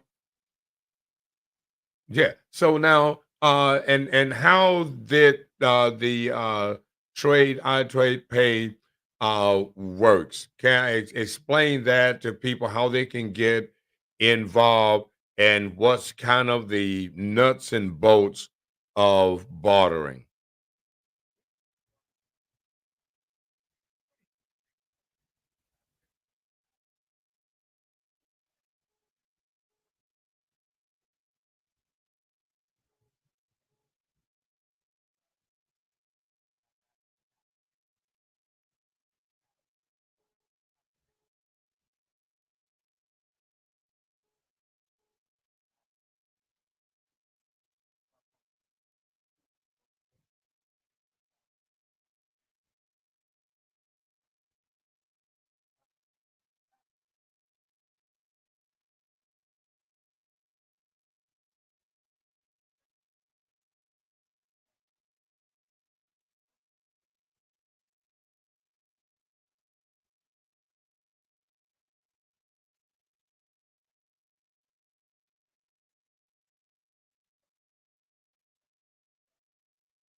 Uh-huh. Now, how can people contact you guys? How can they have a business? How can they sign up for your?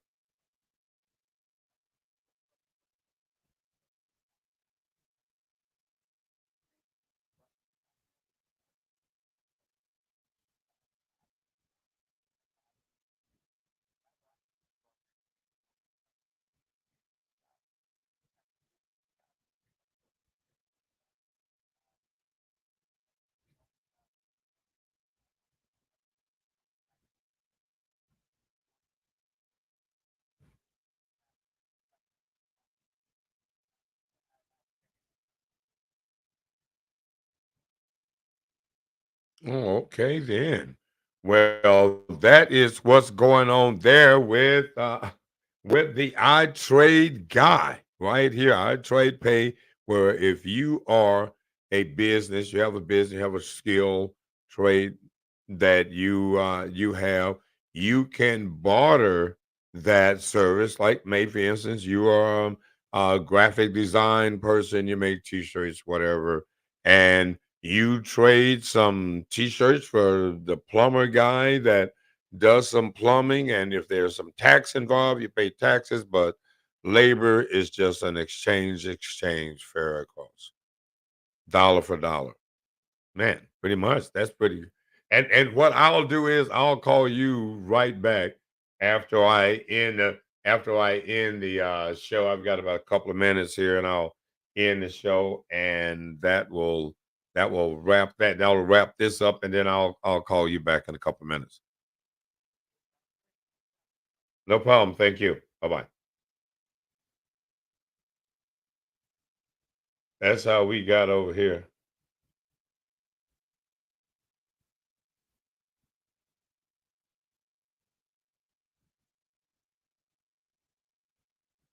Yeah, yeah. Got to start taking some seats before he don't get off until 2:30.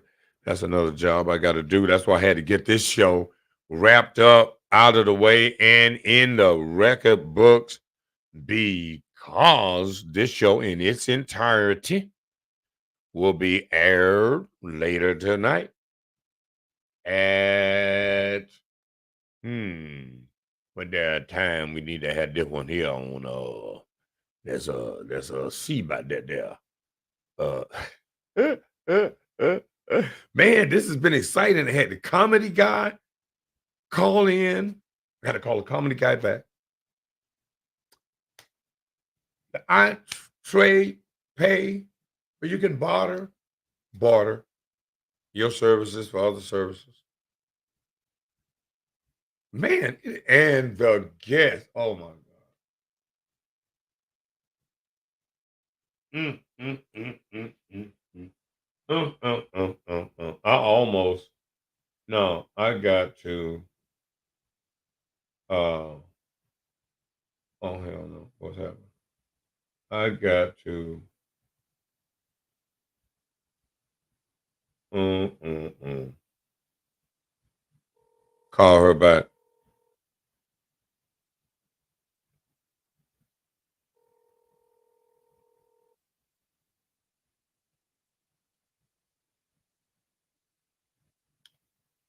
Okay. Okay, lady, you can so now you can tell people again what your name is, where they can find you and stuff. So cause you are still you are we still are. I still got a couple more minutes before the show ends, about 7 minutes. So tell everybody who before that, you are fantastic at what you do. You have a where did you go to school?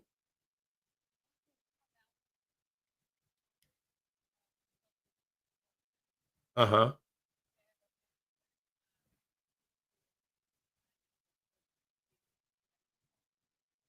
Uh-huh. Oh, they did well. Boy, them white folks up there ain't playing. Uh-huh.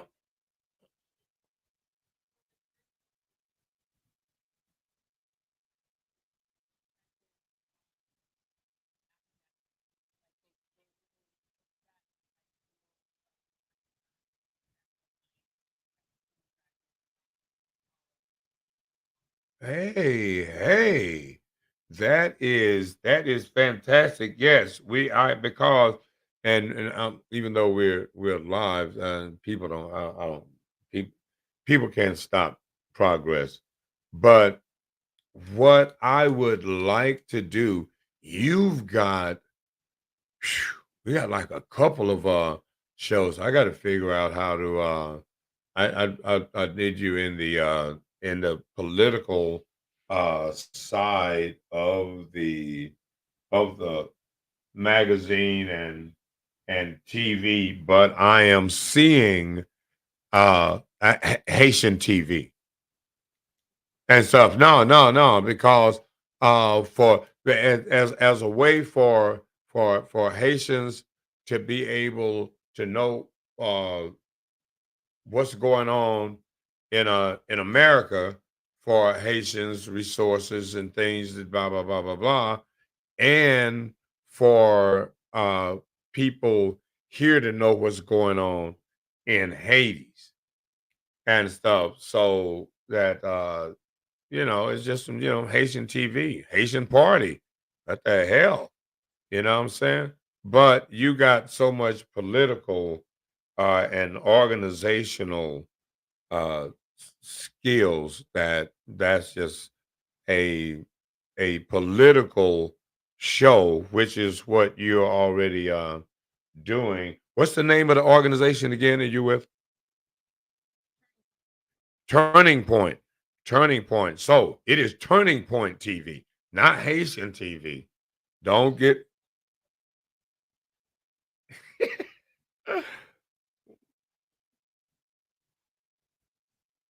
no, you not no, no, you can't be at the bottom of the totem pole. You just excel.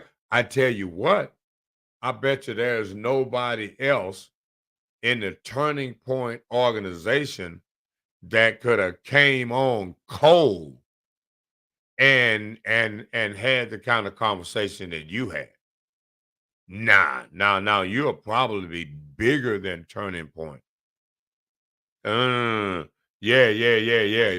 Turning Point, Turning Point probably needs to like kind of move you up the ladder a little bit because your communication skills alone are fantastic, but your knowledge of the different elements, because I mean, Turning Point probably got nothing to do with feminism and blah blah blah blah blah blah blah, and you're well bred in that. So in turning point and what you do from a political standpoint, and you brought up liberalism and all of the buzzwords for politics that people are accustomed to hearing. And wow, yeah, you need to you got bigger thing. How old are you? Oh no, no. Oh yeah, you gotta you have you do you have any uh political aspirations?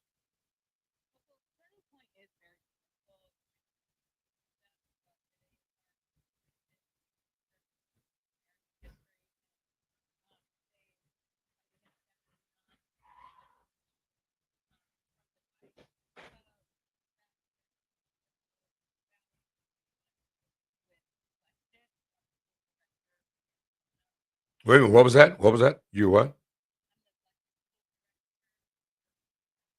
Uh-huh. Hmm.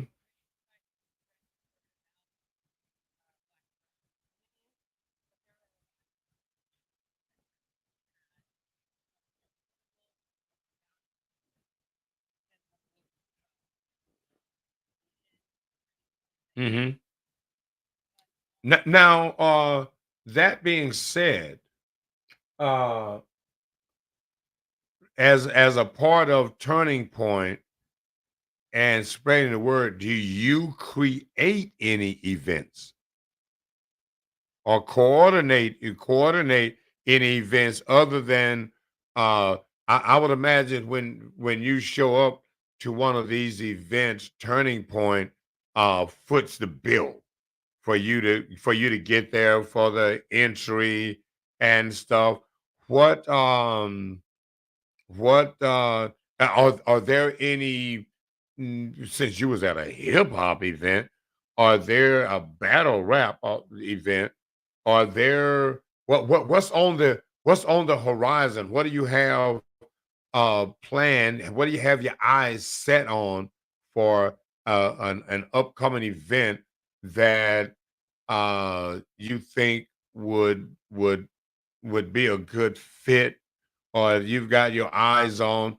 What kind of events do you guys generally focus on for your division?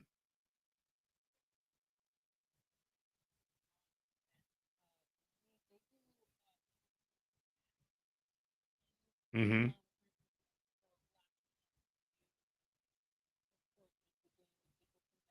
Hmm.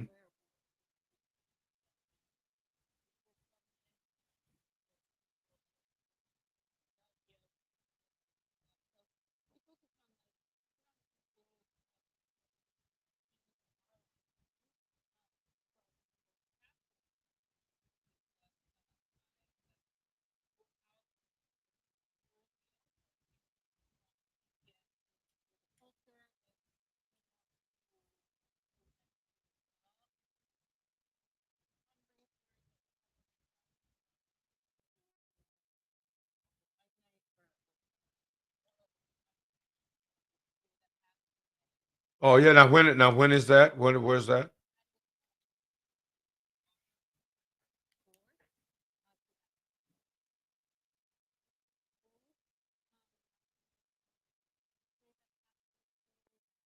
What's what you can you give the can you give the can you give the DJ's name?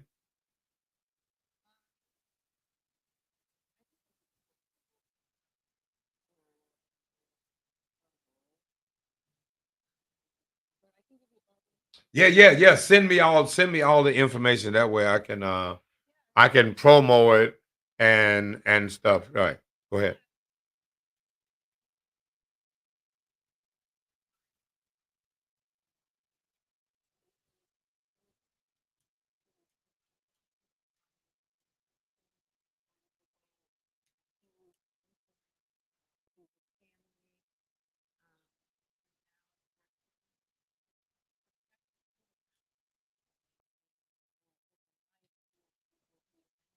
Hmm.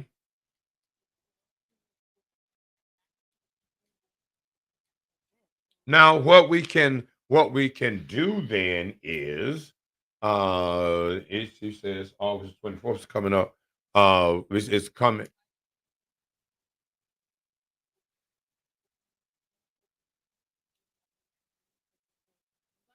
Hmm.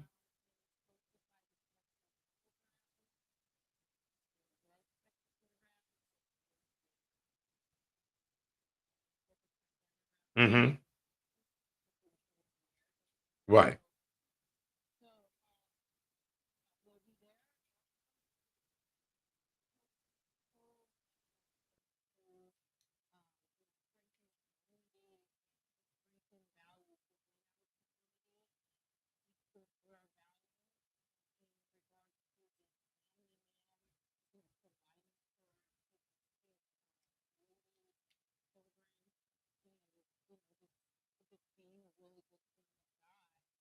Hmm.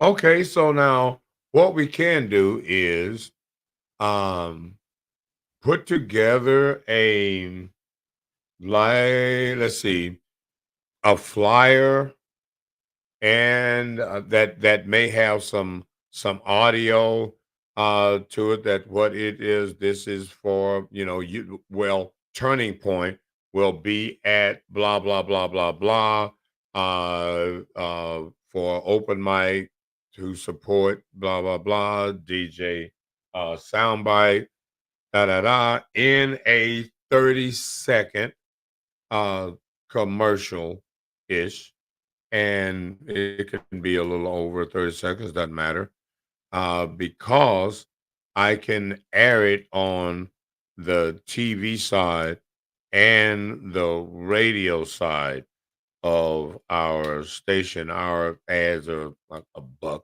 50 for 30 seconds. So it's really on $7 a day, five times, and 5 times a day for the commercial drop from now till the time that it it goes down. But with putting um, some donations, Cash App or GoFundMe or something associated with it, we can run it past the actual open mic so that people will still be able to donate. You know what I mean?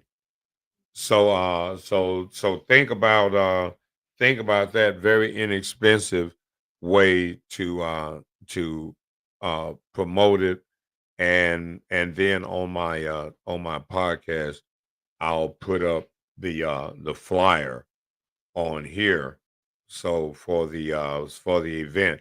So get the event flyer from Respect Underground, or and send it to me, and then and then I'll post it.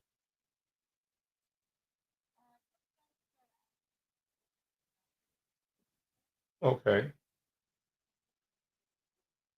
Okay, okay, then, man. Bam, bam, bam. Notification, notification. That's another notification attachment right there. Yes, that is right there. Let me screenshot this. Man, this is just go to show you how how modern technology works, and in conjunction with uh, any and everything else that's going on in the world. Let me post this to my uh, post this to my Facebook page real quick. Boom, boom, boom. Let's send it to email real quick. Bam, bam, bam.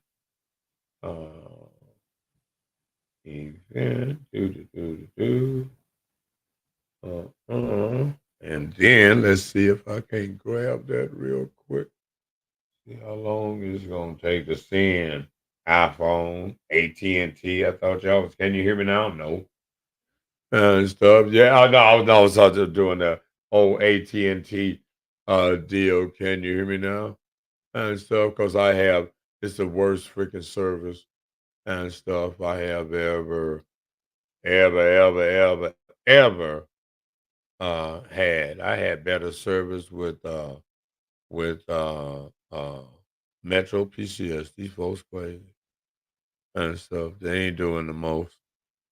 Come on here. Let me see here. Let me download this favorite graph real quick here. Save as. Come on now. Computer is done. This motherfucker is done. I've got so much space and stuff. The no space is what I got right now. And literally no damn space. And I am desperate for space. Let's see, I gotta call this something else. That's the soundbite. Okay. So now that I've got that, you can well I didn't intend to end up with you back on, but I didn't want you to think that I was ignoring the call because I had another call come in and stuff. So that was the delay in getting back to you, but it is all good, and I thank you for all that you've done. You've been a great guest. I can't couldn't have ladies and gentlemen, this is the flyer right there on your screen right now for this upcoming event, August 24th, in memory of DJ Soundbite. Just like that. That's the way we make it happen around here. And again, thank you, lady. What's your name again? Oh, La La. La La. I don't know why I can't remember that. Like La La La La La. La La La La La. Now, when is the wedding? Have you guys set in? Yeah.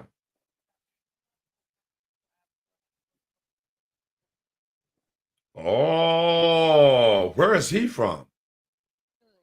Oh, he's from Philly. Where's his parents from? Oh, okay. Okay. So you got a homebred guy. How did you meet him?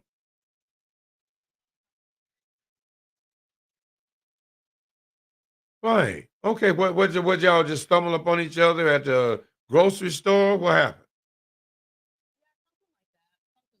Okay. All right. All right. Something like that. Interesting. Oh.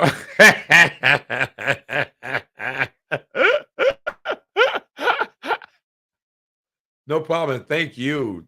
Thank you. You've been fantastic. And think about it. Think about the shows we got. I mean, election is coming up. If in fact you can line up something. I'll talk to you about it, but in this case, you can line up a conservative politician that wants to get some airtime.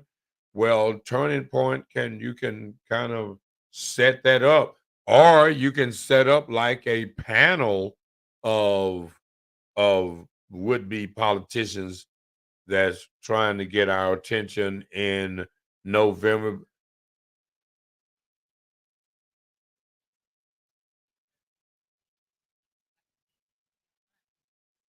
Ooh. Ooh, you are good.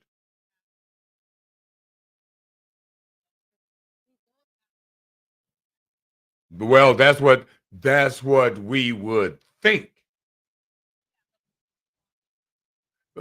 Yeah. So do you think? Look, I gotta moderate that. Put that together. I gotta moderate that.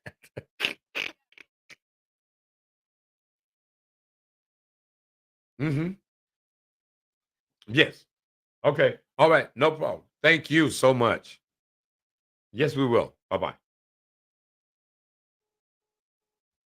Man, oh man, fantastic. That is the end of this show. Ladies and gentlemen, y'all make sure y'all are at this celebration in the memorial open mic in loving memory of DJ Soundbite. Saturday, August 24th.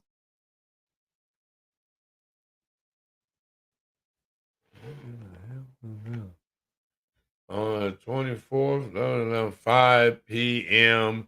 to 9 p.m. Live performances, food, vendors, $20 donation at the door goes to the wife and the family. Man, it seemed like a GoFundMe or something here. All right, but that is what's going down. Y'all make sure y'all do that for sure. Until next time, you know how it is. We got to get up and get the flock out of her, man.